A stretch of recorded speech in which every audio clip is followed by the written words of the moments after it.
여보, 무슨 소리야? 어머님까지 모시고 가자고?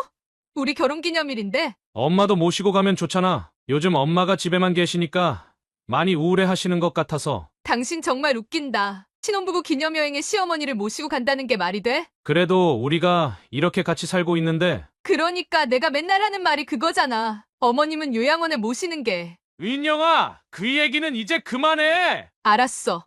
그럼 당신이나 가. 난 안 갈 테니까. 여보, 이러지 말자. 당신은 아들 노릇만 하면 돼. 남편 노릇은 안 해도 되는 거야? 사연을 듣고 난 후 각자의 의견을 댓글로 남겨주시기 바랍니다. 사소한 댓글이라도 사연자분에게 큰 힘이 될 수 있습니다. 각색될 수 있고 사연자분의 입장에서 구성될 수 있습니다.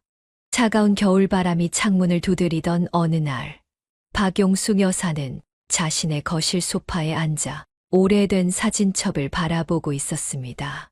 그녀의 떨리는 손가락이 바랜 사진들을 한 장씩 넘기면서 50년 전 젊은 시절의 모습은 선명하게 기억났지만 바로 어제 점심에 무엇을 먹었는지는 도무지 떠올릴 수 없었습니다. 그녀는 일찍부터 알츠하이머 진단을 받은 후 매일매일이 미로 속을 헤매는 것 같은 불안감과 싸우고 있었습니다. 규현아, 엄마가 냉장고에 있는 반찬 유통기한이 언제까지였는지 기억이 안 나네. 그녀의 아들 규현은 출근 준비를 하다 말고 냉장고 앞으로 다가왔습니다. 엄마, 그거 이번 주까지예요. 제가 어제 확인했잖아요. 그녀는 잠시 멍한 표정을 짓다가 이내 눈시울이 붉어졌습니다. 그녀의 기억 속에서 어제의 일들은 마치 안개 속으로 사라져버린 것처럼 흐릿했습니다. 하지만 24살에 처음 독립해서 살림을 차렸을 때 직접 담근 김치의 맛과 향은 지금도 혀끝에 생생했습니다. 나 이제 어떡하면 좋지? 그녀의 떨리는 목소리에 규현은 황급히 어머니 곁으로 다가가 그녀의 손을 꼭 잡았습니다. 엄마, 제가 곁에서 잘 도와드릴게요. 걱정하지 마세요. 박용숙 여사는 아들의 따뜻한 손길에 의지한 채 서서히 잊혀져가는 기억들과 싸우고 있었습니다. 그녀는 아직 자신의 이름과 가족들의 얼굴은 기억하고 있었지만 은행 비밀번호나 집 근처 마트의 위치 같은 일상적인 정보들이 하나둘씩 흐려져 가는 것을 느낄 수 있었습니다. 의사는 약물 치료와 함께 규칙적인 운동과 두뇌 활동을 권장했고, 그녀는 매일 아침 일기를 쓰며 자신과의 싸움을 이어가고 있었습니다. 평생을 가정주부로 살아오면서 그녀는 늘 가족들의 생일과 기념일을 챙기는 것을 자랑스럽게 여겼습니다. 하지만 이제는 달력에 빼곡히 메모를 해두어야만 했고, 때로는 그 메모조차 잊어버리는 날들이 있었습니다. 그럴 때마다 그녀의 마음은 더욱 무거워졌지만 아들 규현의 한결같은 사랑과 이해는 그녀에게 큰 힘이 되었습니다.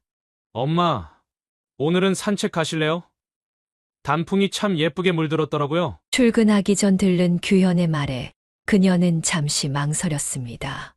예전에는 늘 걷던 동네 산책로였지만 이제는 혼자 나섰다가 길을 잃을까 두려웠습니다. 하지만 오늘만큼은 용기를 내보기로 했습니다. 그래, 같이 가자. 단풍 구경도 하고. 박용숙 여사는 천천히 일어나 옷장 앞에 섰습니다. 그녀는 자신의 모든 것이 서서히 지워져 가는 것 같은 두려움과 싸우면서도 하루하루를 의미 있게 살아가려 노력했습니다. 때로는 친숙한 장소가 낯설게 느껴지고 평생 써온 부엌 도구들의 위치를 헷갈릴 때도 있었지만 그녀는 포기하지 않았습니다. 그녀의 기억이 흐려질수록 아들 규현은 더욱 자주 찾아와 그녀를 보살폈고 그것이 바로 그녀가 계속해서 앞으로 나아갈 수 있는 힘이 되었습니다. 그날의 산책을 마치고 돌아온 후 규현은 평소보다 일찍 퇴근하여 저녁 식사 준비를 하고 있었습니다. 그는 어머니 알츠하이머 진단 이후로 일과 가정의 균형을 새롭게 조정했고 회사에도 어머니의 상황을 설명하여 융통성 있는 근무 시간을 허락받았습니다. 어머니의 일상이 조금씩 흐트러질 때마다 그녀를 위해 더 단단한 버팀목이 되어주기로 마음먹었습니다. 엄마, 오늘은 제가 어릴 때 자주 해주시던 김치찌개 끓여봤어요. 박용숙 여사는 부엌에서 들려오는 익숙한 냄새에 문득 옛 기억이 떠올랐습니다. 그녀는 천천히 부엌으로 걸어가 규현의 요리하는 모습을 지켜보았습니다. 그때 내가 5살 때였나? 감기에 걸려서 밥도 못 먹고 누워 있었는데 엄마가 끓여준 김치찌개 먹고 하루 만에 다 나았다고 좋아했었지. 규현은 어머니의 또렷한 기억에 눈시울이 붉어졌지만 이내 밝은 목소리로 대답했습니다. 맞아요, 엄마. 저는 아직도 그때 그 맛을 기억해요. 오늘은 제가 한번 엄마처럼 끓여보려고요. 매일 저녁 규현은 어머니와 함께 식탁에 앉아 그의 어린 시절 이야기를 나누었습니다. 초등학교 운동회에서 달리기를 하다가 넘어진 일, 중학교 때 갑자기 피아노를 배우고 싶다고 조르던 일, 고등학교 졸업식 날 어머니가 몰래 준비한 편지까지. 그는 하나하나의 추억을 되살리며 어머니의 기억을 붙잡아두려 노력했습니다.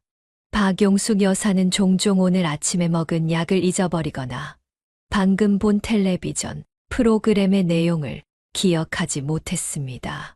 하지만 규현이 들려주는 과거의 이야기들은 마치 어제 일처럼 선명했고, 그럴 때마다 그녀의 얼굴에는 잠시나마 평온한 미소가 번졌습니다. 엄마, 이거 보세요. 제가 옛날 앨범에서 찾았어요. 규현은 주말마다 낡은 사진첩을 들고 와서 어머니와 함께 추억을 나누었습니다.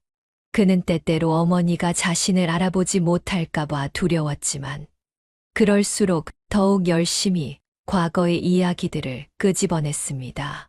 어머니의 기억이 조금씩 희미해질 때마다 그는 더욱 생생한 목소리로 그들의 이야기를 들려주었습니다. 규현아, 엄마가 점점 더 많은 걸 잊어가는 것 같구나. 그녀의 떨리는 목소리에 규현은 어머니의 손을 꼭 잡았습니다. 괜찮아요, 엄마. 제가 엄마의 기억이 되어드릴게요. 우리가 함께 했던 모든 순간들, 제가 하나도 잊지 않고 다 기억하고 있으니까요. 박용숙 여사의 눈에서 눈물이 흘렀습니다. 그녀는 비록 많은 것들을 잊어가고 있었지만 아들의 사랑만큼은 분명하게 느낄 수 있었습니다. 시간이 지날수록 그녀의 기억은 더욱 흐려졌지만 규현은 그녀의 과거와 현재를 이어주는 특별한 다리가 되어 주었습니다. 그날 밤 박용숙 여사는 잠들기 전 오래된 서류, 파일 하나를 꺼내들었습니다. 그녀는 비록 최근의 일들은 잊어가고 있었지만 규현이 어렸을 때의 기억만큼은 마치 사진을 보는 것처럼 선명했습니다. 그녀는 서류 속에서 누렇게 변색된 규현의 초등학교 생활기록부를 조심스럽게 꺼내들었습니다. 엄마, 그거 뭐예요? 늦은 시간 어머니의 방을 들여다보던 규현이 물었습니다. 내가 어렸을 때 학교 다니던 기록들이야. 엄마가 너를 데리고 이 관공서, 저 관공서 다니면서 전학 준비하던 때의 서류들이네. 그녀의 눈빛이 반짝였습니다. 아들의 더 나은 교육을 위해 수없이 많은 학교와 관공서를 찾아다니던 그 시절의 기억이 마치 어제 일처럼 생생했습니다. 그때 우리가 서울로 이사 오면서 얼마나 바빴었는지, 시청에서 주소 옮기고 학교 알아보고 내가 좋은 환경에서 공부할 수 있게 엄마가 얼마나 발품을 팔았는지 몰라. 박용숙 여사는 서류들을 하나씩 넘기며 이야기를 이어갔습니다. 그녀는 아들이 더 좋은 교육을 받을 수 있도록 이사를 결심했고 그 과정에서 필요한 모든 서류와 절차를 꼼꼼히 챙겼습니다. 새로운 학교를 알아보기 위해 교육청을 수차례 방문했고 이사 갈 동네의 학군을 자세히 조사했습니다. 엄마가 매일 새벽같이 일어나서 도시락을 싸주던 기억나? 내가 학교에 적응할 수 있도록 특별히 신경 써서 만들었었지. 규현은 어머니 곁에 앉아 오래된 서류들을 함께 보았습니다. 그는 어린 시절 어머니가 자신의 교육을 위해 얼마나 많은 노력을 기울였는지를 새삼 실감했습니다. 시청에서 전입신고할 때 내가 심심해서 떼를 쓰던 게 생각나네. 그때 마침 지나가던 공무원 아저씨가 사탕을 주시더라. 그러고는 내가 금세 웃었지. 박용숙 여사는 그때의 상황을 마치 방금 전에 있었던 일처럼 세세하게 기억했습니다. 그녀는 아들의 미래를 위해 발벗고 뛰어다니던 그 시절의 열정과 희망을 고스란히 간직하고 있었습니다. 지금도 기억나. 전학 와서 처음 성적표를 받아왔을 때 선생님이 규현이가 공부를 참 잘한다고 칭찬하시더라. 그날 저녁에 내가 제일 좋아하는 떡볶이를 사들고 가는데 비가 와서 옷이 다 젖었어도 전혀 춥지 않았어. 그녀의 이야기를 들으며 규현의 눈시울이 붉어졌습니다. 어머니는 비록 현재의 일들은 점점 잊어가고 있었지만 자신을 위해 애쓰던 그 시절의 기억만큼은 한순간도 잊지 않고 있었습니다.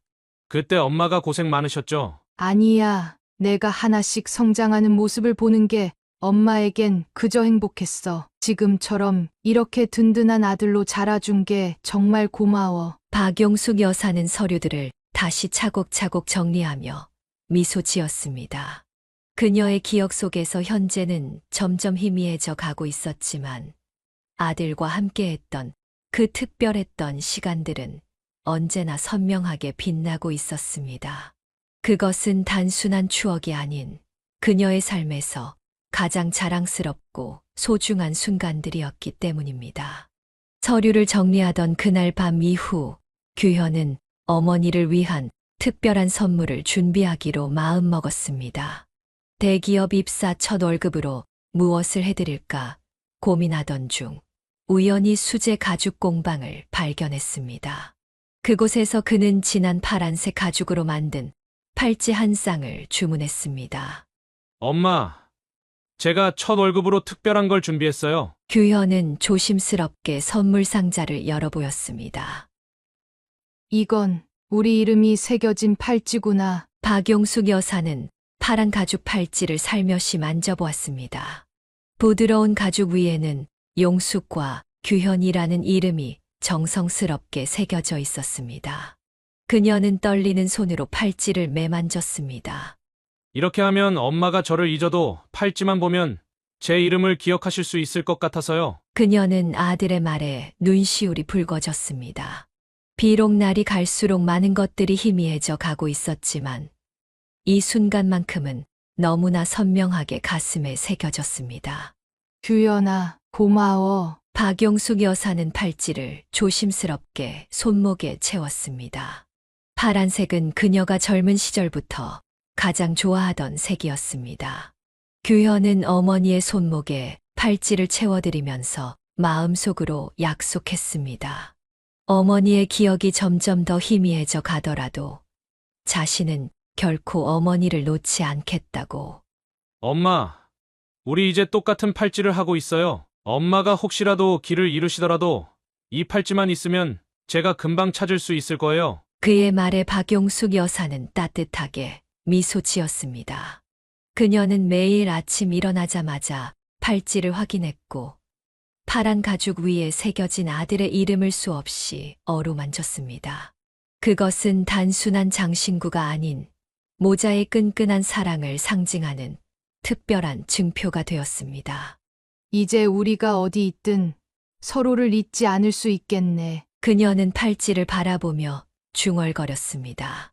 비록 많은 것들이 기억에서 지워져 가고 있었지만 파란 팔찌는 그녀에게 안정감을 주었습니다.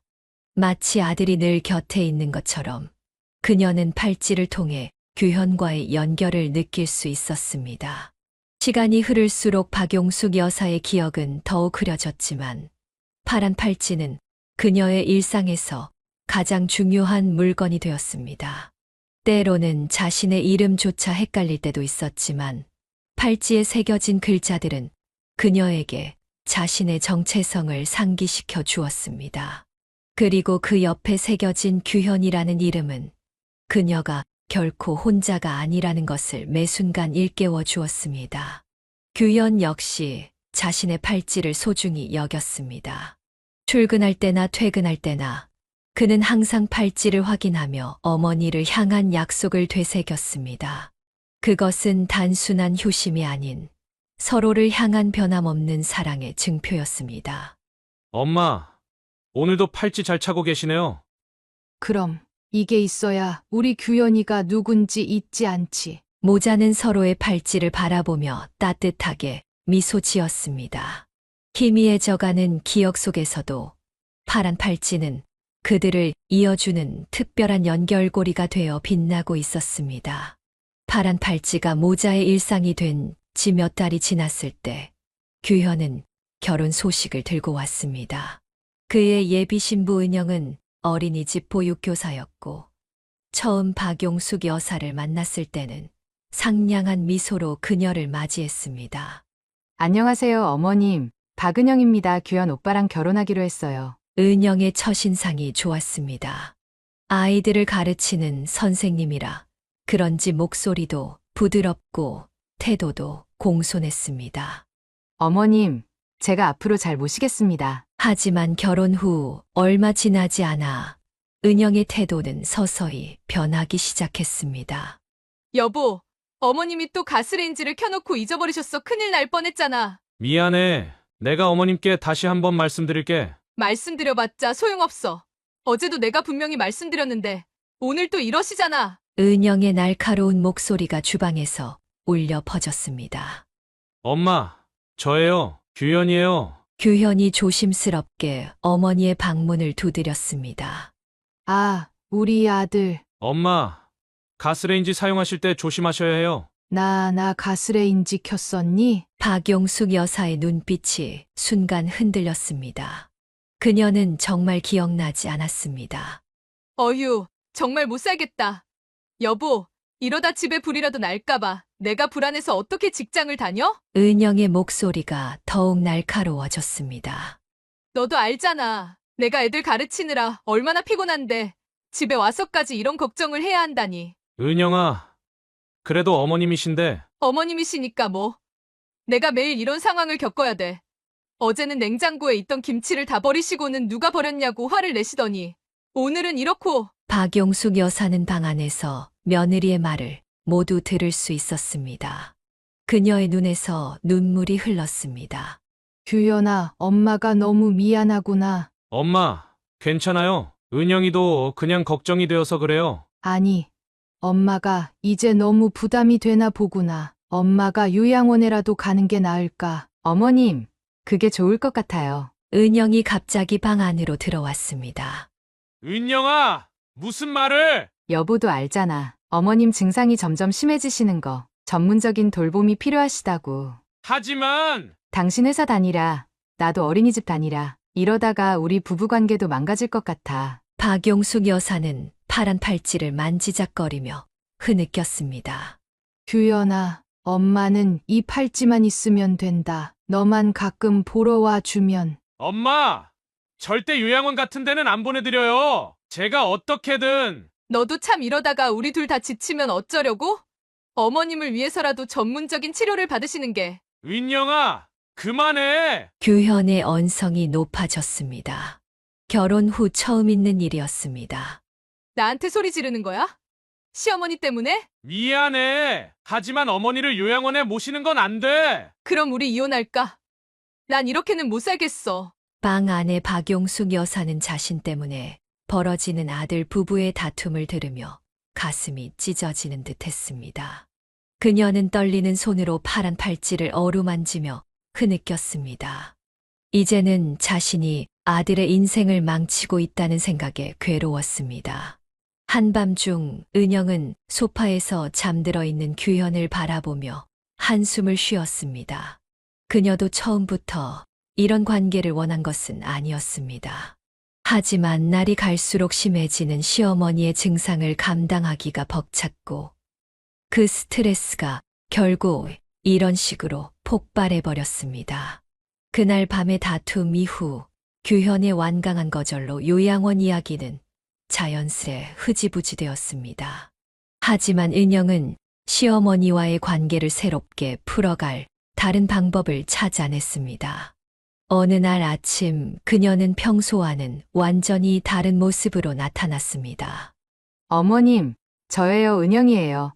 제가 어머님이 저를 잘 알아보실 수 있게 머리를 핑크색으로 염색했어요. 어떠세요? 박용숙 여사는 갑자기 나타난 형형색색의 머리카락을 한 며느리를 어리둥절하게 바라보았습니다. 그래 예쁘구나. 하지만 은영의 이러한 변화는 순수한 배려가 아니었습니다.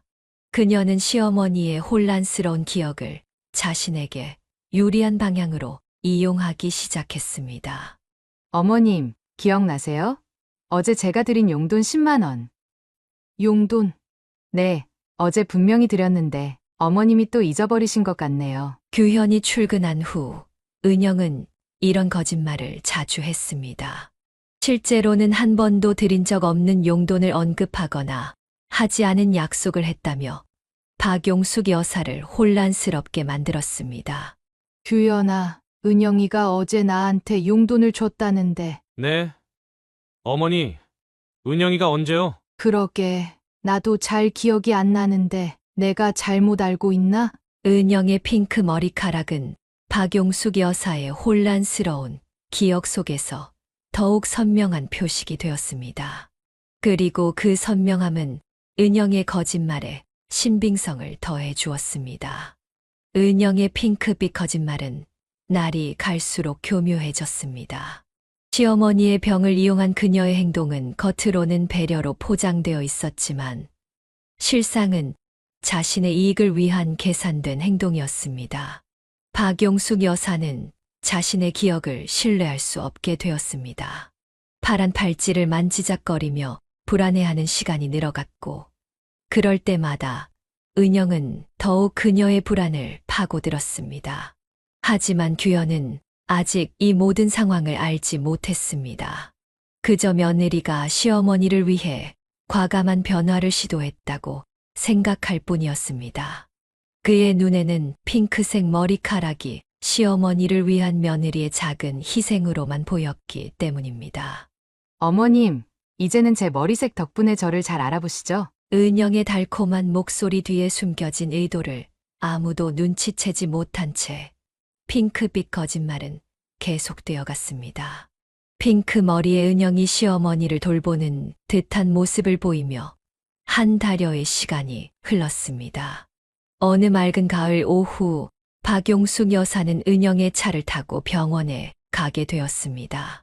규현은 중요한 회의가 있어 은영이 혼자 시어머니의 정기검진을 맡게 된 것이었습니다.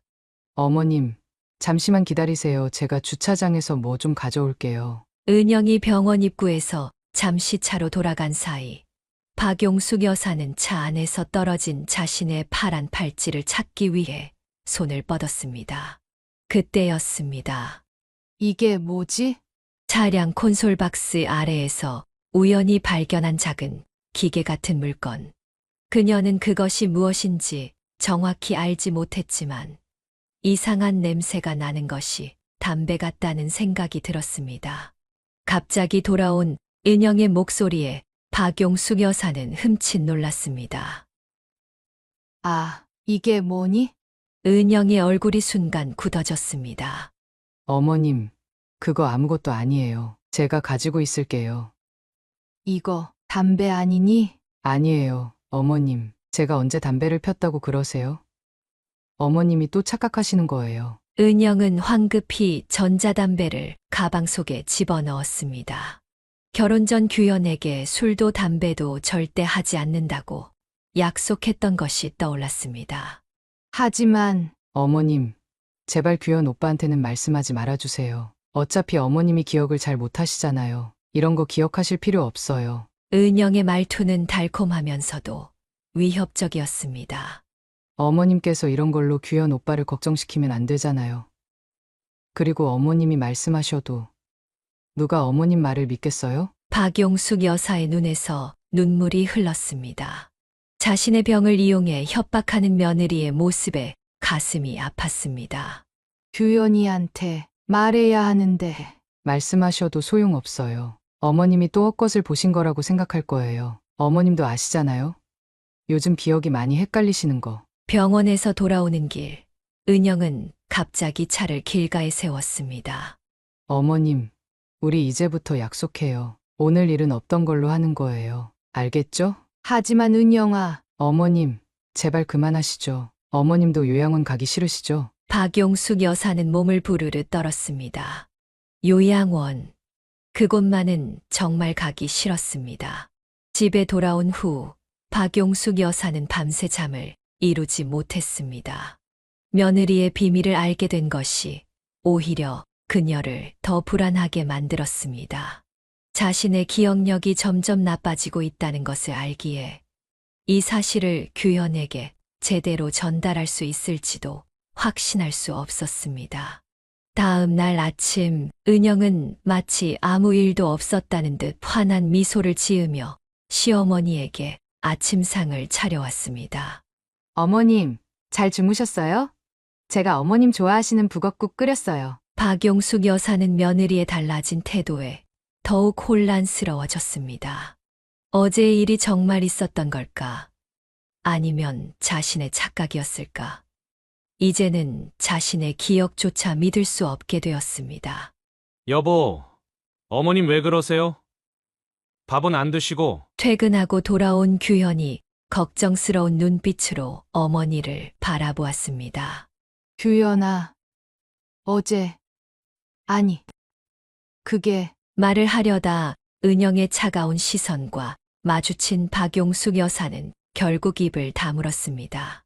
이제 그녀의 비밀은 시어머니의 흐릿한 기억 속에 안전하게 묻힐 것이라 생각한 은영은 더욱 당당하게 거짓된 효부의 모습을 연기했습니다. 가을이 깊어가던 어느 날, 규현은 은영과의 결혼 1주년을 맞아 특별한 계획을 세웠습니다. 제주도로 가족 여행을 가는 것이었습니다. 하지만 그의 설레는 마음과 달리 은영의 반응은 차가웠습니다. 여보, 무슨 소리야? 어머님까지 모시고 가자고? 우리 결혼기념일인데. 은영은 부엌에서 설거지를 하다 말고 손을 털며 규현을 노려보았습니다. 엄마도 모시고 가면 좋잖아. 요즘 엄마가 집에만 계시니까 많이 우울해 하시는 것 같아서. 당신 정말 웃긴다. 신혼부부 기념여행에 시어머니를 모시고 간다는 게 말이 돼? 그래도 우리가 이렇게 같이 살고 있는데. 그러니까 내가 맨날 하는 말이 그거잖아. 어머님은 요양원에 모시는 게. 은영아, 그 얘기는 이제 그만해! 규현의 언성이 높아졌습니다. 박용숙 여사는 방 안에서 이 모든 대화를 듣고 있었습니다. 알았어. 그럼 당신이나 가. 난 안 갈 테니까. 여보, 이러지 말자. 당신은 아들 노릇만 하면 돼. 남편 노릇은 안 해도 되는 거야? 은영은 앞치마를 벗어던지고 방으로 들어가 문을 쾅 닫았습니다. 규현은 한숨을 쉬며 어머니의 방문 앞에 서성였습니다. 규현아, 엄마, 괜찮아. 엄마는 집에 있을게. 너희 둘이 다녀와. 아니에요. 엄마도 같이 가야죠. 며칠 후 은영은 결국 제주도 여행을 포기했습니다. 대신 친구들과 단둘이 홍콩 여행을 가겠다고 선언했습니다. 어차피 당신은 어머님이 더 중요하잖아. 난 내 방식대로 즐길래. 은영아, 우리 같이 얘기 좀 해보면 안 될까? 얘기할 건 없어. 당신이 선택한 거잖아. 이런 다툼이 있고 난 후 가족의 식사 시간은 더욱 어색해졌습니다. 은영은 일부러 늦게 퇴근한다며 가족 식사를 피했고 규현은 점점 지쳐가는 모습을 보였습니다. 규현아, 엄마 때문에 너희 사이가. 엄마, 제발 그런 말씀하지 마세요. 은영이가 좀 더 시간이 필요한 것 같아요. 제가 잘 설득해볼게요. 하지만 박용숙 여사는 알고 있었습니다. 자신이 이 집에 있는 한 아들의 결혼 생활은 계속해서 위태로울 거라는 것을. 그녀는 매일 밤 파란 팔찌를 어루만지며 눈물을 흘렸습니다. 며칠 뒤 은영은 홍콩행 비행기 티켓을 예약했다며 규현에게 통보했습니다. 그리고 그날 밤 처음으로 부부는 서로 다른 방에서 잠을 청했습니다. 이제 이 가정의 균열은 더 이상 숨길 수 없을 만큼 커져가고 있었습니다. 은영이 홍콩으로 떠난 후 박용숙 여사는 혼자 건강검진을 받으러 가기로 했습니다. 규현이 중요한 회의가 있어 시간을 내기 어려웠기 때문입니다. 증상이 심하지 않았기 때문에 그녀는 용기를 내보았습니다. 그녀는 파란 팔찌를 만지작거리며 지하철역으로 향했습니다. 분당선 맞나? 아니면 신분당선이었나? 역 안에서 혼란스러워하던 그때였습니다. 갑자기 뒤에서 밀려오는 출근 인파의 중심을 잃은 그녀는 그만 계단 앞에서 넘어지고 말았습니다. 무릎에서 피가 흘렀습니다. 주변 사람들이 수군거리며 지나갔지만 아무도 그녀를 도와주지 않았습니다. 그때 그녀의 눈에 익숙한 핫핑크색 머리카락이 보였습니다. 은영아, 은영아. 분명 며느리였습니다. 홍콩에 간다던 은영이 왜 여기에 있는지는 모르겠지만 그 선명한 핫핑크색 머리카락은 틀림없었습니다. 은영아, 나 좀 도와줘. 하지만 은영은 그녀의 목소리를 들었음에도 불구하고 재빨리 고개를 돌려 반대편으로 발걸음을 옮겼습니다. 오히려 걸음을 더 빨리 하며 도망치듯 자리를 떠났습니다. 박용숙 여사는 피 흘리는 무릎을 부여잡은 채 겨우 일어섰습니다. 주변이 점점 더 혼란스러워졌지만 한 가지 분명한 생각이 떠올랐습니다. 규현이를 찾아가야 해. 그녀는 아들이 다니는 회사가 이 근처라는 것을 어렴풋이 기억해냈습니다. 비록 정확한 위치는 기억나지 않았지만 손목에 파란 팔찌를 보며 한 걸음 한 걸음 앞으로 나아갔습니다. 아들을 찾아야 한다는 생각 하나로 그녀는 아픈 무릎을 이끌고 힘겹게 걸음을 옮겼습니다. 그녀의 눈에서는 눈물이 흘렀습니다. 며느리의 차가운 외면도 무릎의 통증도 모든 것이 서러웠습니다. 하지만 지금은 오직 한 가지 생각뿐이었습니다. 아들을 찾아야 한다는 것.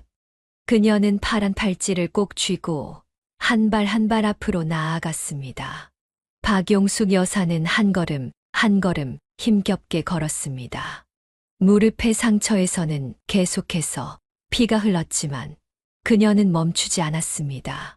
길을 지나는 사람들이 이상한 눈으로 쳐다보았지만 그녀의 눈에는 오직 높은 빌딩들만 보였습니다. 규현이 여기 있을 거야. 그녀는 빌딩들을 하나하나 살펴보았습니다.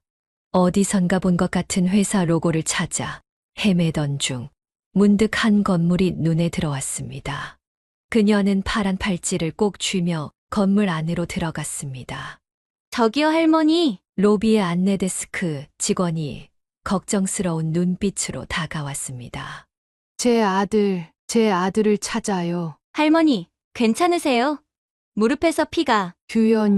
우리 규현이. 직원들이 모여들었습니다. 누군가는 구급차를 부르자고 했고 또 누군가는 경비를 부르자고 했습니다. 할머니, 찾으시는 분이 누구신가요?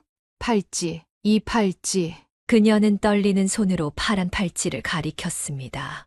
팔찌에 새겨진 규현이라는 이름을 본 한 직원이 무언가를 깨달은 듯했습니다. 혹시 이규현 과장님 어머니세요? 박용숙 여사의 눈에 희미한 빛이 돌았습니다. 네, 우리 규현이. 직원들은 재빨리 규현에게 연락을 취했습니다. 잠시 후 엘리베이터에서 급하게 뛰어나온 규현의 모습이 보였습니다. 엄마, 엄마. 박용숙 여사는 아들의 목소리를 듣자마자 고개를 돌렸습니다.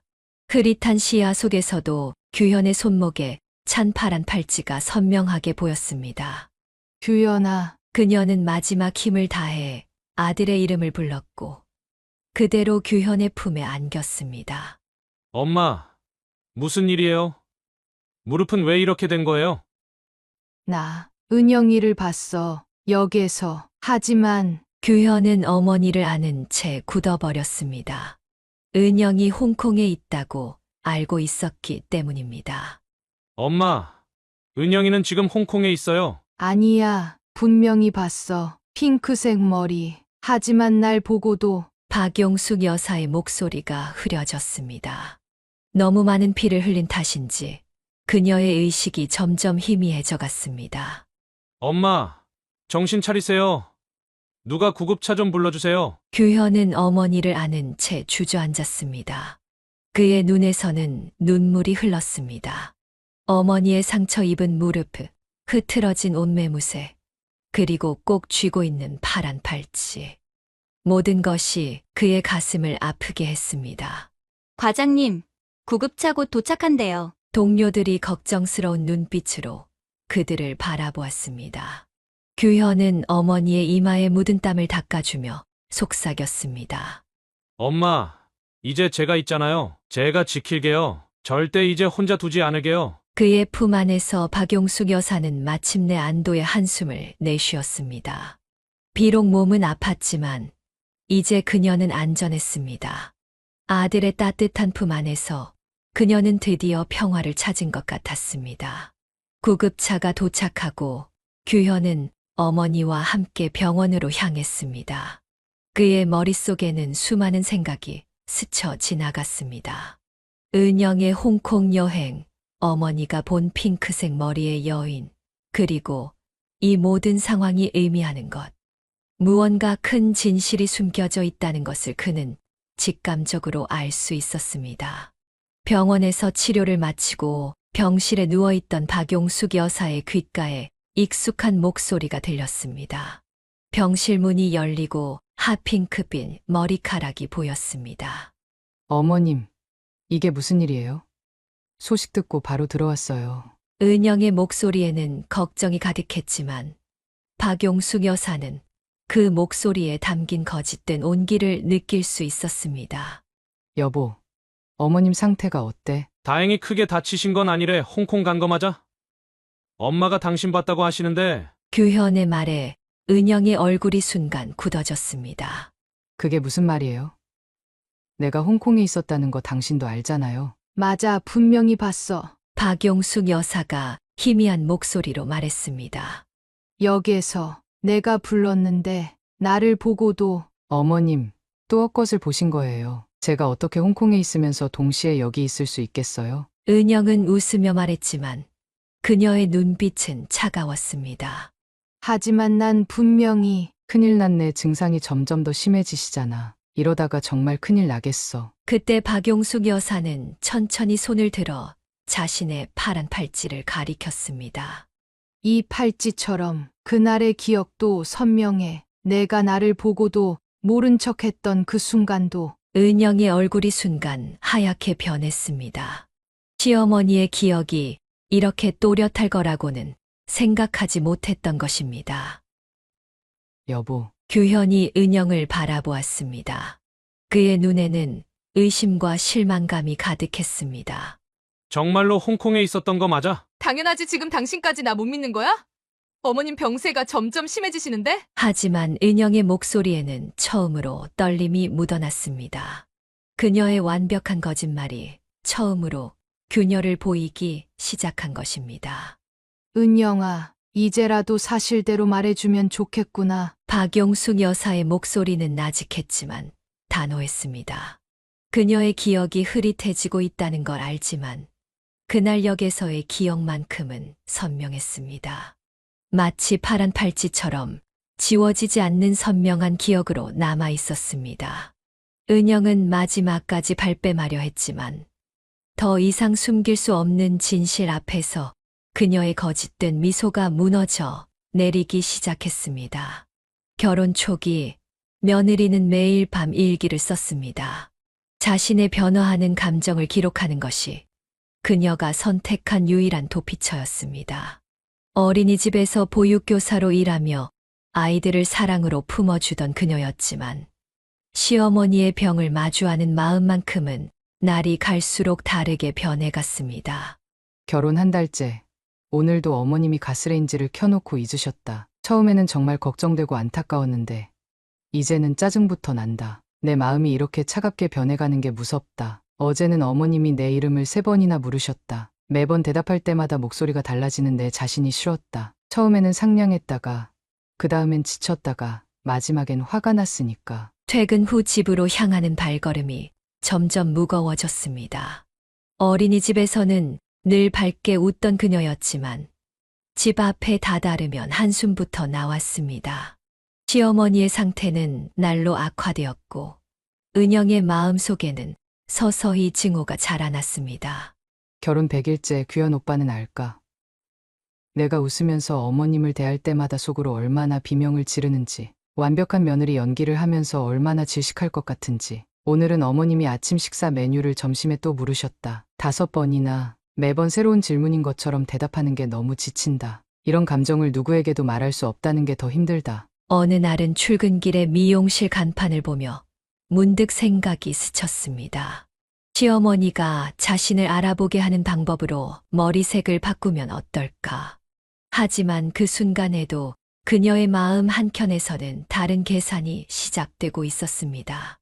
오늘 핑크로 머리를 염색했다. 거울 속 내 모습이 낯설다. 어머님을 위한다고 했지만 사실은 이렇게 눈에 띄는 머리색이라면 내가 하는 말을 더 잘 기억하시지 않을까?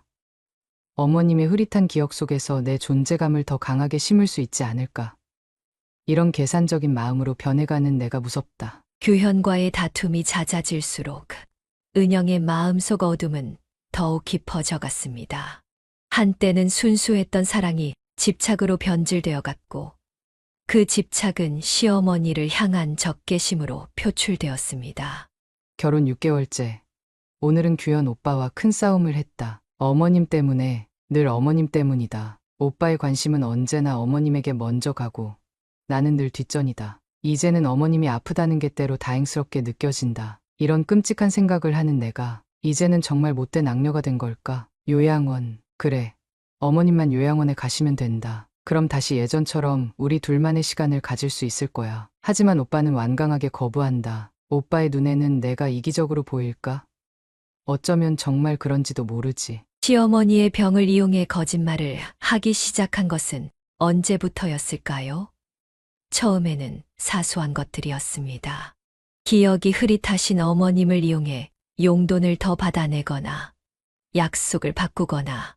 하지만 그런 거짓말들은 점점 더 큰 거짓을 낳았고 은영은 그 거짓말의 늪에서 헤어나올 수 없게 되었습니다. 역에서 시어머니를 외면하고 달아나던 순간 은영은 자신의 마음속에 있던 마지막 양심마저 버리고 있었습니다. 그녀의 핫핑크 머리카락이 바람에 휘날렸지만 뒤돌아볼 용기조차 없었습니다. 이제 돌이킬 수 없어. 나는 이미 너무 멀리 와버렸어. 어머님이 피를 흘리며 쓰러져 계셨는데 난 그저 도망쳤다. 이런 나를 오빠가 알게 되면, 아니, 이미 알게 될 거야. 거짓말은 영원할 수 없으니까. 마지막으로 보낸 문자 메시지에는 그동안 숨겨왔던 모든 진실이 담겼습니다. 그것은 고백이자 참회였고 동시에 자신의 왜곡된 사랑에 대한 최후의 인정이었습니다. 난 처음부터 진정한 사랑을 한 게 아니었나 봐. 그저 완벽한 신혼을 꿈꾸며 시작한 집착이었을 뿐. 그 집착이 어머님을 향한 미움으로 변했고 결국 이렇게 추하게 끝나버렸다. 이제야 깨달았어. 내가 얼마나 이기적이고 악랄한 사람이었는지, 용서받지 못할 죄를 지었다는 것도. 은영의 일기장은 그렇게 마지막 장을 채웠습니다. 그녀의 왜곡된 사랑은 결국 아무도 행복하게 만들지 못했고 오직 깊은 상처만을 남겼습니다. 핫핑크 머리카락은 이제 그녀의 죄책감을 상징하는 낙인이 되어버렸습니다. 그렇게 한참 회상을 하고 있다가 갑자기 병실의 무거운 침묵 속에서 은영의 휴대폰이 울렸습니다. 당황한 은영이 서둘러 전화를 받으려 했지만 규현이 먼저 휴대폰을 집어들었습니다. 여보세요? 미용실이요? 네. 오늘 오후 2시 예약했다고요? 규현의 목소리가 차갑게 가라앉았습니다. 은영의 얼굴이 창백하게 변했습니다. 여보, 그게 아니라. 어머니가 역에서 보셨다는 게 정말이었구나. 그래서 갑자기 홍콩 여행을 간다고 했던 거야? 은영은 더 이상 변명할 말을 찾지 못했습니다. 그녀의 거짓말이 하나둘씩 벗겨지기 시작했습니다. 규현아, 박용숙 여사가 아들을 불렀습니다. 엄마 손가방, 거기 있는 은영이가 준 파스, 그것도 한번 봐주겠니? 규현이 어머니의 가방에서 파스를 꺼내보니 그것은 홍콩이 아닌 명동의 한 가게 제품이었습니다. 여보, 이제 모든 걸 말해줘. 정말로 어머니를 역에서 보고도 모른 척한 거야? 은영의 눈에서 눈물이 흘렀습니다. 그래. 맞아. 나였어. 하지만 난 너무 지쳤어. 매일매일이 지옥 같았다고. 그래서 어머니가 다치신 걸 보고도 모른 척했다는 거야? 나도 사람이야. 나도 행복하게 살고 싶다고. 시어머니 병수발에 내 인생이 다 망가질 것 같았어. 은영의 눈물 섞인 고백이 이어졌습니다. 전자담배, 거짓된 홍콩 여행, 시어머니의 기억을 이용한 모든 거짓말들이 하나둘 드러났습니다. 난 단 한 번도 시어머니를 진심으로 생각한 적이 없어. 그저 내 삶을 망치는 짐으로만 여겼지. 그만해. 규현의 목소리가 떨렸습니다. 이제 충분해. 더는 듣고 싶지 않아. 박용숙 여사는 침대에 누운 채 조용히 눈물을 흘렸습니다. 그녀는 자신의 파란 팔찌를 바라보며 중얼거렸습니다. 괜찮아, 규현아. 엄마는 이제 다 알았으니까. 엄마, 이제라도 진실을 알게 되어서 다행이야. 엄마가 미안해. 너희 결혼 생활을 이렇게 만들어서. 하지만 규현은 단호하게 고개를 저었습니다. 아니에요. 엄마가 미안해할 것 없어요. 오히려 제가 미안해요. 이제 더 이상 이런 일은 없을 거예요. 은영은 그대로 병실을 뛰쳐나갔습니다. 그녀의 핫핑크색 머리카락이 병실 문 앞에서 사라졌고 그것이 이 가정에서 그녀를 본 마지막 모습이 되었습니다. 은영은 병원 복도 끝에서 마지막으로 한 번 더 뒤를 돌아보았습니다. 그리고 그날 밤 규현의 핸드폰으로 긴 메시지를 보냈습니다. 당신이 그렇게 좋아하는 어머님 솔직히 말할게요. 처음부터 미웠어요. 당신 눈에는 늘 어머님만 보였잖아요. 나는 뭐였나요? 그저 어머님 병수발이나 드는 간병인? 규현은 메시지를 읽으며 씁쓸하게 웃었습니다. 그가 답장을 보내려는 순간 은영의 메시지가 계속해서 도착했습니다. 어머님이 알츠하이머라는 걸 알았을 때 속으로 비웃었어요. 드디어 이제 내 마음대로 할 수 있겠구나. 당신 눈치 볼 것 없이 저 귀찮은 노인을 요양원에 보낼 수 있겠구나. 얼마나 못된 생각을 했는지 알아요? 거짓말도 재미있더라고요. 어머님이 기억을 못 하시니까 돈도 뜯어내고 맘대로 굴려도 되는 줄 알았죠. 당신은 바보처럼 내 말만 믿고 그게 더 웃겼어요. 핫핑크 머리로 염색한 것도 다 계산이었어요. 어머님의 혼란스러운 기억 속에서 나만 똑똑히 보이게. 그래서 내가 하는 말은 다 사실이 되도록. 얼마나 치사했는지. 그날 역에서 어머님이 피 흘리며 쓰러져 있는데 난 그냥 외면했어요. 차라리 저러다 돌아가시면 이런 끔찍한 생각까지 했다니까요. 규현은 치밀어 오르는 분노를 참으며 계속해서 메시지를 읽었습니다. 난 당신을 사랑한다는 말로 내 추한 행동들을 덮으려 했어요. 하지만 그건 사랑이 아니었죠. 당신을 소유하고 싶은 집착이었을 뿐. 그 집착이 어머님을 향한 증오가 됐고 이제와 고백할게요. 홍콩 여행도 거짓이었고 당신 카드로 몰래 쇼핑한 것도 많았어요. 어머님 약도 제때 안 드리고 당신이 모르는 일들이 얼마나 많은 줄 알아요? 마지막 메시지를 읽고 규현은 휴대폰을 내려놓았습니다. 병실에서 잠든 어머니를 바라보며 그는 은영의 왜곡된 집착이 얼마나 많은 상처를 남겼는지 실감했습니다. 엄마, 이제 우리 둘이서 잘 살아요. 제가 다 지켜드릴게요. 파란 팔찌가 달빛에 반짝였습니다. 그것은 마치 새로운 시작을 알리는 신호 같았습니다. 은영의 왜곡된 사랑은 끝이 났지만 모자의 진정한 사랑은 이제부터 시작이었습니다. 은영의 고백 메시지를 읽은 다음 날 규현은 변호사 사무실을 찾았습니다. 그의 손목에 찬 파란 팔찌가 차가운 아침 햇살에 반짝였습니다. 이혼하고 싶습니다. 변호사와 상담하는 동안 규현의 머릿속에는 어머니가 피 흘리며 쓰러져 있었을 그 순간이 계속해서 떠올랐습니다. 자신이 사랑했던 아내가 그런 상황에서 외면했다는 사실은 그의 가슴에 깊은 상처를 남겼습니다. 여보, 우리 다시 한 번만. 은영이 병원을 찾아왔을 때 규현은 단호하게 고개를 저었습니다. 이제 그만해. 넌 어머니를 죽일 수도 있었어. 그땐 내가 미쳤었나 봐. 당신만 바라보다가 미친 게 아니야. 넌 처음부터 이런 사람이었던 거야. 내가 못 본 거지. 은영은 무릎을 꿇고 울었지만 규현의 마음은 이미 돌아선 뒤였습니다. 어머니를 괴롭혔던 모든 순간들, 거짓말로 가득했던 시간들이 주마등처럼 스쳐 지나갔습니다. 제발 한 번만 더 기회를. 기회?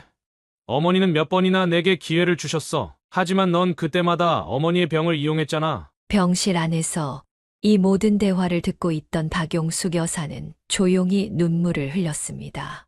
아들의 결혼이 이렇게 끝나게 된 것이 자신 때문만은 아니란 걸 알면서도 무거운 죄책감을 느꼈습니다. 규현아, 엄마, 제가 잘못했어요. 더 일찍 알아보지 못해서. 이혼 서류가 법원에 접수되고 모든 절차가 진행되는 동안 규현은 한 번도 뒤를 돌아보지 않았습니다. 은영의 끊임없는 연락과 애원에도 불구하고 그의 결심은 확고했습니다. 이제 정말 끝이구나. 마지막 재판을 마치고 나온 규현은 병원에 계신 어머니를 찾았습니다. 엄마, 이제 우리 새로 시작해요. 제가 엄마 곁에서 더 잘할게요. 박용숙 여사는 아들의 손을 꼭 잡았습니다. 두 사람의 손목에 찬 파란 팔찌가 서로 부딪히며 작은 소리를 냈습니다. 그 소리는 마치 새로운 시작을 알리는 종소리 같았습니다. 이제 그들에게는 서로가 전부였습니다. 비록 하나의 결혼은 끝이 났지만 모자 간의 깊은 사랑은 더욱 단단해졌습니다.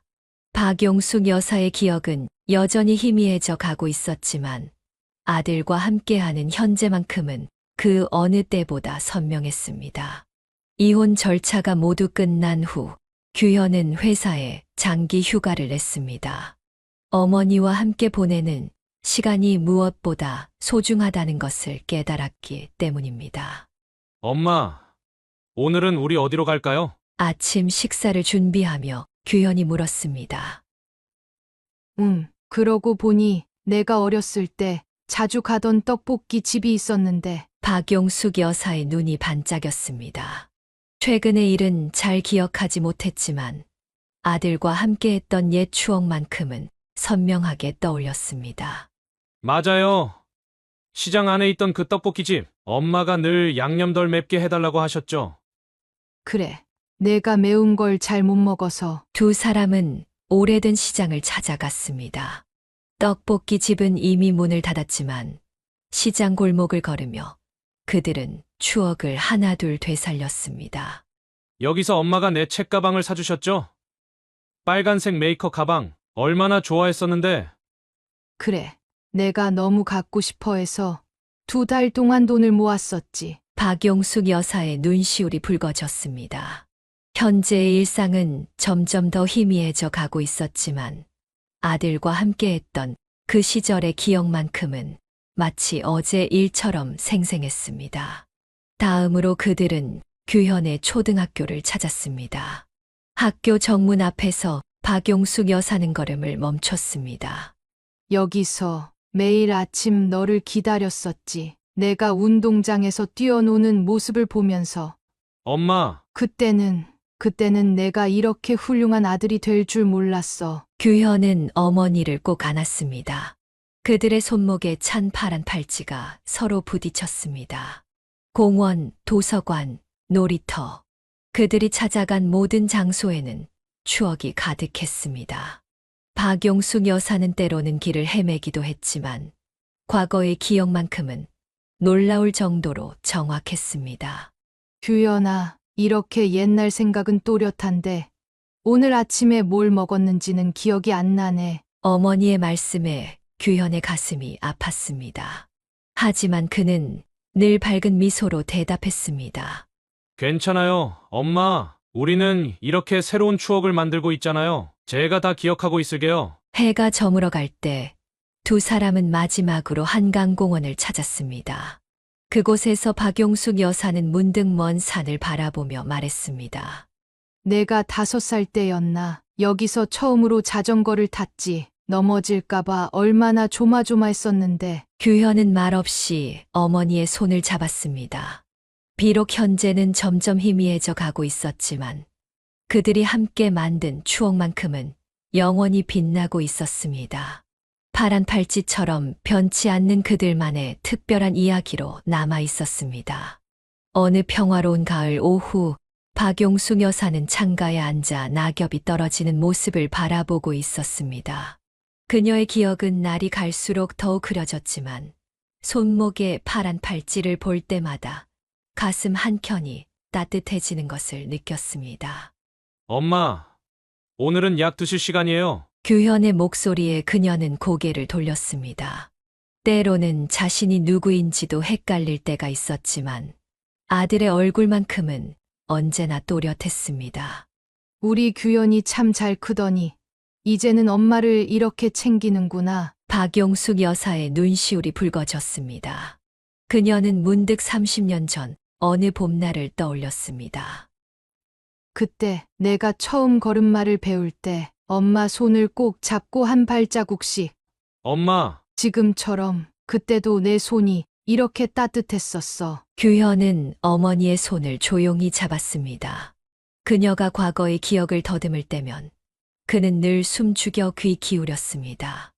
유치원 운동회 때 달리기를 하다가 넘어져서 울었잖니. 그때 엄마가 안아주니까 금방 웃더구나. 기억나요. 엄마, 그때 엄마가 사주신 아이스크림 맛도 기억나요. 박용숙 여사는 미소 지었습니다. 현재의 일상은 점점 더 흐릿해져 가고 있었지만 아들과 함께했던 순간들은 마치 방금 전 일처럼 생생했습니다. 내가 중학교 입학할 때 교복이 너무 커서 걱정했었는데. 엄마가 밤새 줄여주셨죠. 그래, 바느질하면서 얼마나 손가락을 찔렸던지. 그녀의 기억은 마치 오래된 영화 필름처럼 하나둘 되살아났습니다. 아들의 첫 교복을 수선하던 밤, 첫 시험에서 좋은 성적을 받아왔을 때의 기쁨, 대학 합격 소식을 들었을 때의 벅찬 감동까지. 규현아, 네, 엄마. 이렇게 많은 걸 잊어가도 너에 대한 기억만큼은 절대 잊히지 않는구나. 규현은 어머니를 살며시 안았습니다. 두 사람의 팔찌가 서로 부딪히며 작은 소리를 냈습니다. 괜찮아요, 엄마. 우리는 서로가 있잖아요. 그래, 내가 있어서 참 다행이야. 창밖의 낙엽은 계속해서 떨어졌지만 모자의 사랑은 계절이 바뀌어도 변함없이 그 자리에 있었습니다. 비록 많은 것들이 희미해져 가고 있었지만 그들의 사랑만큼은 시간이 흘러도 지워지지 않는 선명한 빛으로 남아 있었습니다. 그것은 마치 그들의 손목을 장식하고 있는 파란 팔찌처럼 영원히 변치 않을 약속이었습니다. 모자 간의 깊은 사랑은 어떤 질병도, 어떤 시련도 지울 수 없는 영원한 기억으로 새겨져 있었습니다.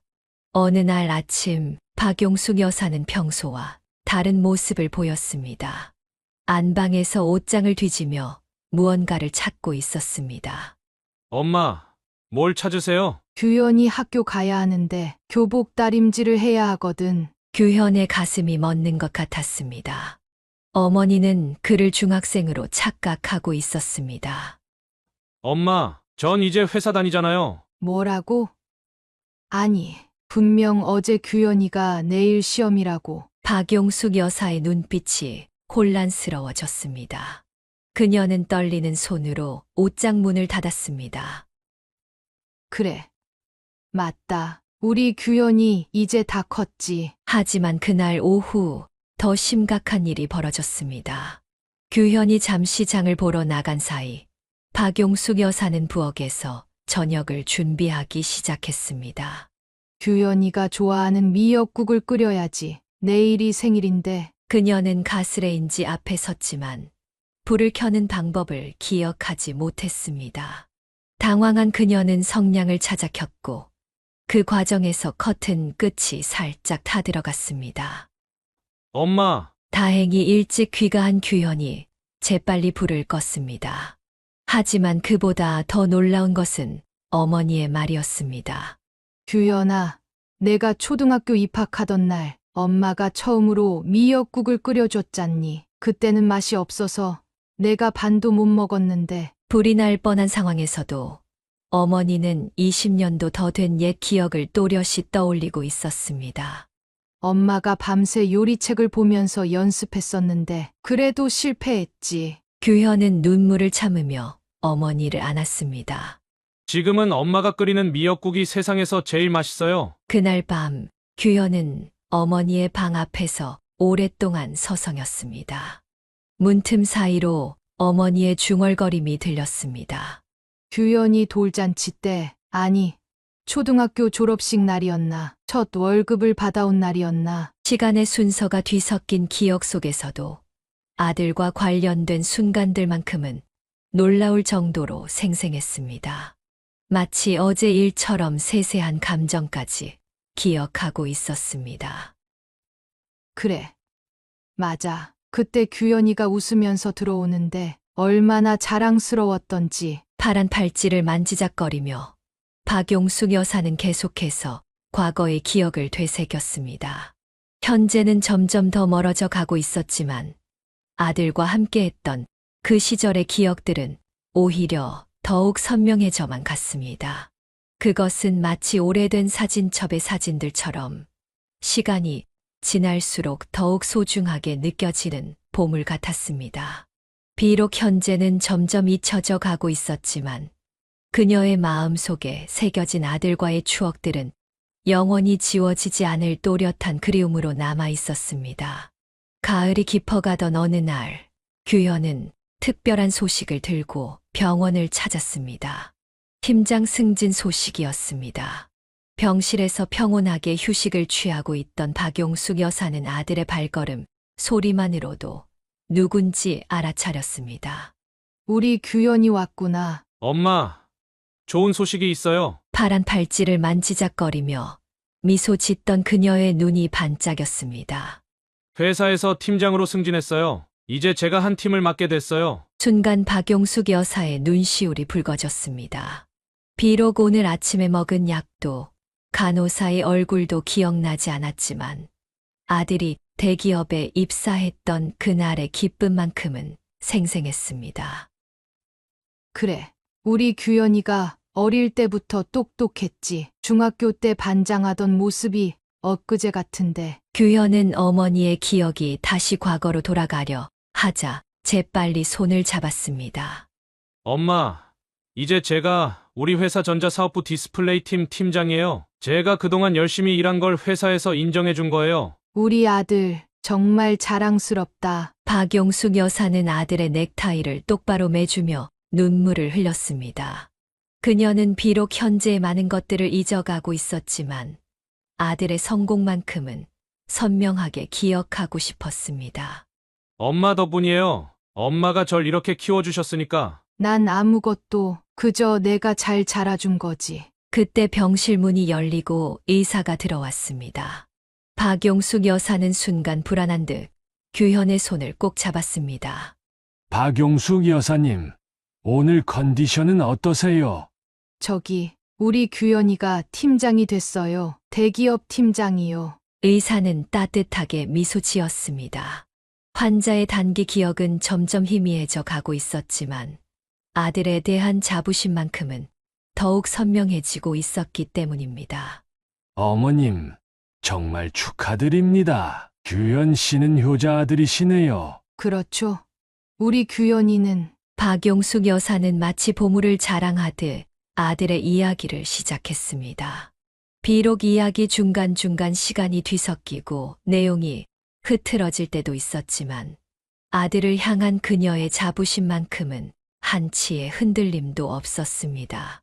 규현은 어머니의 이야기를 들으며 조용히 미소 지었습니다. 그의 손목에서 파란 팔찌가 반짝였습니다. 어머니의 기억이 점점 희미해져 가는 것은 아프고 슬픈 일이었지만 그래도 이렇게 자신을 자랑스러워하는 어머니의 모습을 보는 것만으로도 그는 행복했습니다. 엄마, 이번 주말에 우리 한강 가요. 제가 이제 팀장이 됐으니까 엄마 더 자주 모시고 다닐 수 있어요. 박용숙 여사의 얼굴에 환한 미소가 번졌습니다. 비록 내일은 오늘의 이 순간을 잊을지도 모르지만 지금 이 순간만큼은 그녀에게 가장 빛나는 현재였습니다. 하얀 눈이 내리는 겨울 아침, 규현은 어머니의 병실을 찾았습니다. 박용숙 여사는 창가에 서서 눈을 바라보고 있었습니다. 엄마, 눈이 참 예쁘죠? 그래. 마치 내가 어렸을 때처럼. 박용숙 여사는 천천히 고개를 돌렸습니다. 그녀의 눈빛은 흐릿했지만 아들을 바라보는 눈만큼은 여전히 따뜻했습니다. 우리 규현이 맞지? 네, 엄마, 제가 왔어요. 두 사람은 나란히 창가에 섰습니다. 그들의 손목에 찬 파란 팔찌가 겨울 햇살에 반짝였습니다. 이 팔찌 우리가 같이 했었지. 네, 엄마, 우리의 약속이에요. 박용숙 여사는 아들의 손을 꼭 잡았습니다. 매일매일이 조금씩 희미해져 가고 있었지만 아들과 함께하는 이 순간만큼은 선명하게 기억하고 싶었습니다. 규현아, 엄마가 많이 잊어가도 너만은 절대로 잊지 않을 거야. 알아요, 엄마. 저도 엄마를 절대 잊지 않을 거예요. 창밖의 눈은 계속해서 내렸습니다. 마치 시간이 멈춘 것처럼 두 사람은 오랫동안 그렇게 서 있었습니다. 엄마, 우리 앞으로도 계속 이렇게 함께해요. 제가 엄마의 기억이 되어드릴게요. 그래. 우리 규현이가 있으니까 엄마는 아무것도 두렵지 않아. 파란 팔찌를 맞잡은 채 모자는 서로를 바라보며 미소 지었습니다. 비록 앞으로의 길이 쉽지는 않겠지만 그들은 함께라면 어떤 어려움도 이겨낼 수 있을 것이라 믿었습니다.